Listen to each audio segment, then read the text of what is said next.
Kind of moving into not necessarily a different direction, but can you talk about the kinematic sequence and how it Yeah, relates to hitters and pitchers? sure. So the kinematic sequence, that word is kind of what I was referring to with our philosophy. Remember I said, I don't care what their style looks like. I just care if they're efficient. Now, let me just define efficiency real quick. So efficiency is basically, can you repeat it, whether it's your swing or your pitch? Do you have command, whether it's your swing or your pitch? And can you maximize power with the least amount of effort? So if you can repeat it, you have command, and you can maximize power with the least amount of effort, we're going to say that's efficient. So the question is, how do you measure that, right? Because that's not with a video camera. Now, you can kind of see command with a video camera and see if they can control this, but are they maximizing power with the least amount of effort? Is it repeatable? Those are things where we kind of go to more advanced technology, and that's where we use 3D motion capture. And we found that by looking at a graph, taking the data and looking at a graph called the kinematic sequence graph, we can actually measure efficiency. We can measure how efficient you are. So that's what kinematic sequence is the measurement of how efficient pitchers are, hitters are at creating power and transferring power through their body. And what we found is that if you take let's take two pitchers on Team USA right now. Let's take Monica Abbott and Ali Carter, which, like I said, I think they look completely different. I think any pitching coach would agree. If I took you on the Goodyear blimp above the stadium, and I said, okay, I'm not going to tell you who's on the mound right now, and I just let you watch from the Goodyear blimp, I think you could tell who was who, right?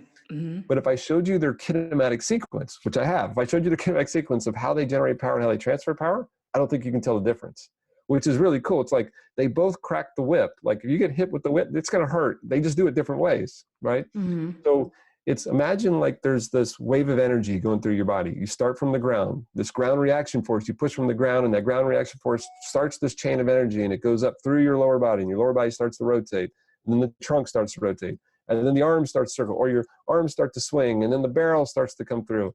And it's like a whip. It starts from the handle, the ground, and it starts transferring through the body. We can actually measure that. That's called the kinematic sequence. Mm-hmm. And what's really cool about that is the best pitchers, the best hitters in the world, they do that chain of event in the exact same way. They start with, so for hitting, the lower body starts to rotate first. So the pelvis starts to rotate. Then the energy transfers to the trunk. The trunk starts to rotate second. Then it goes to the lead arm. The lead arm starts to rotate, and then the barrel goes. That kind of makes sense, 1, 2, 3, 4. Yeah. For fast pitch, it's kind of interesting with fast pitch. And no one's ever done really the research on this. I think we're kind of, there's been a couple people that have experimented with it, but I think we're about to launch the biggest research project on this ever that's been done, is the lower body rotates too. So there's obviously a linear motion with pitching. So it's almost like a broad, they're gonna move forward, but they take that linear momentum and try and turn it into rotation and arm circle, right? So they have this linear motion. When they hit, the lower body starts to rotate. And what's interesting is when the arm is rotating in a circle, it kind of needs to do that around a stable trunk. So we don't see a ton of trunk speed with fast pitch pitchers.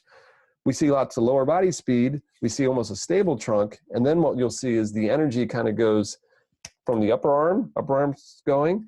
The elbow starts to extend a little bit. Then we get the forearm coming in, and then pronation. Now that little chain of pelvis, upper arm, forearm, pronation is almost universal across the best pitchers.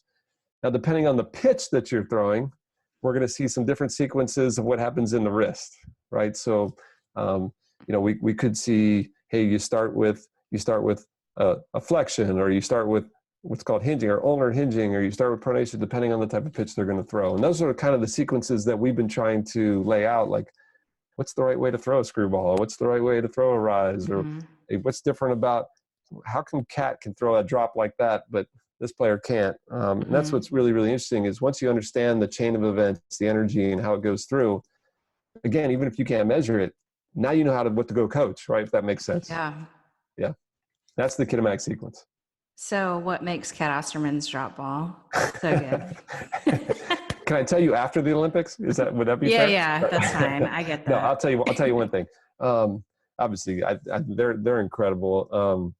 And each one of them, if we go through each of the hitters and the pitchers, what's kind of cool, and we've been meeting with each one of them over the last few weeks, I think they'll even be able to tell you now, I think, better on why they're so good, because I'm not even sure if they know why someone thinks they're so good. But I would say Kat has that roll-off drop. So her hurt this right here on her, like, and this, I know it sounds stupid, but like if I look at the speed at which this happens, right? Of course, it's gonna be, you just can't see my arm down here, but okay, so the Yeah. speed at which that happens is probably 2 to 3 times faster than anybody else on that team, which is pretty interesting. Interesting. Yeah.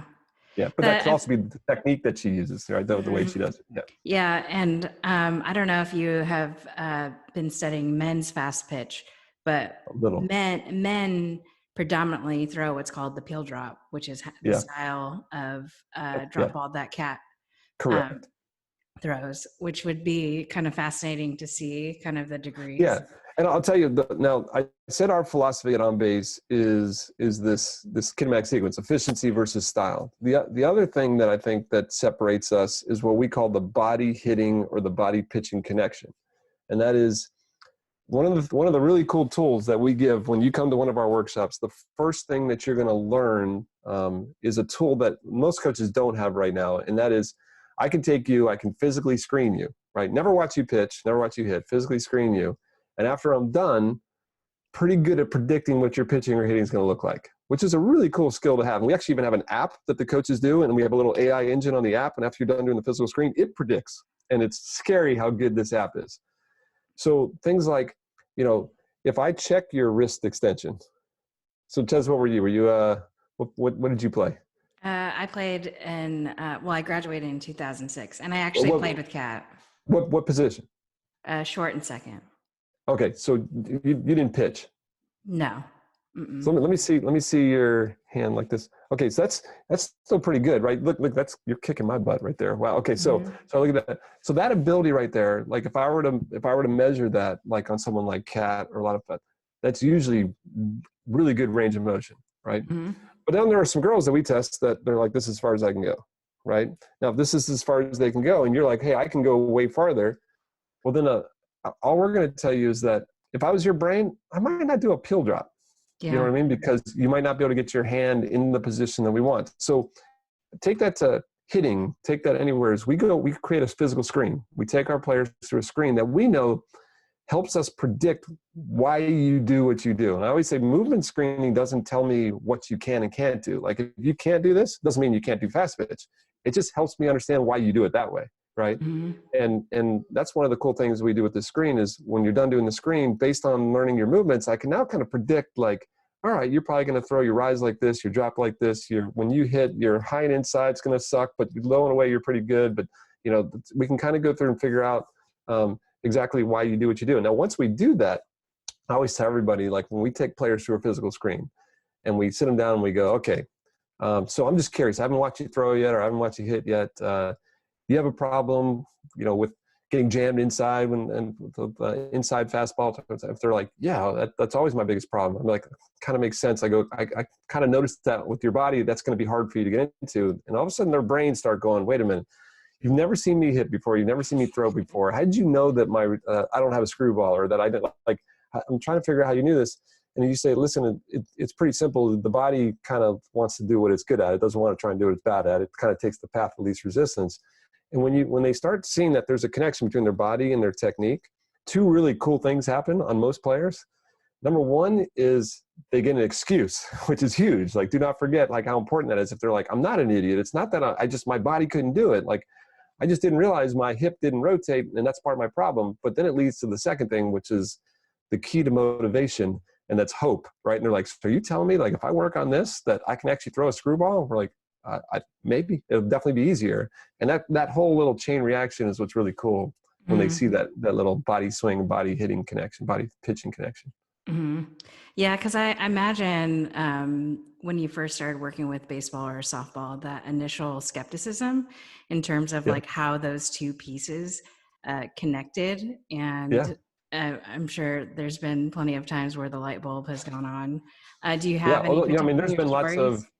there's been lots of doubt even between baseball hitting and softball hitting. Like a lot of people think those are different. I can tell you right now, they are definitely not different. Right, at all, right? So like I think a lot of coaches in the past, I think Sue Inquist was one of the people on our board that was very adamant about this too, is that you know, in the past she used to think they were totally different, and she was like, I don't know, you know, we weren't looking close enough. And guys like Don Slott and the ones that have shown that those are almost identical. Of course, pitching is completely different, but even like you said, has there been doubt, going even from baseball to softball, going from golf to baseball, there's some doubt. Going from baseball to softball, there's even doubt too. But it's just basically all you have to do is get the data. If you get the data, you get the players, and you get the coaches, it's kind of hard to argue with science once you have it. Mm-hmm.